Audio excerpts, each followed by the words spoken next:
Hi, I'm Claire, and my project is called Keeping Facebook Cheerful.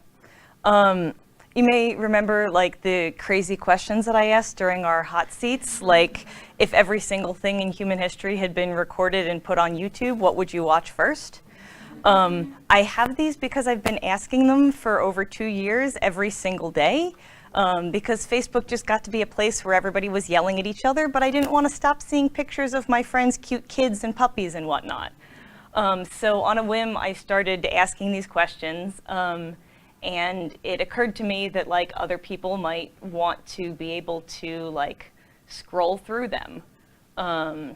So I have this archive where they can go and find a question they like and click on it, and it takes them directly to the page, and you can see people's answers and yes, you can go through, and I had a very interesting time with the fact that I have 800 of these to import into the archive. I'll come back to that. So I have these in the archive. I worked a little bit with a search, a keyword search and a random function. Wasn't able to get them fully completed, but what I did do was a future component. Someday it will be secured, but for now, when it's time for me to add a new feature, I can look through what I have tagged for what's coming, which isn't as many as the other. I only have 400 ideas waiting. But most of my work with this was with the database, because for the archive, I have my own list, but it was just the date, a summary and the link. But nobody wants to see memorized.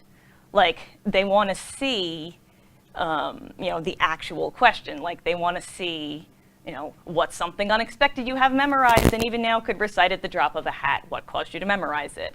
But instead of clicking to each of them, I went through and learned how to scrape the DOM. So I downloaded a package and had Node scrape this for me based on the class name, which turns out to take a lot of memory and open up a lot of event emitters. So I spent most of this project fighting with how could I get it to scrape the DOM 800 times without crashing.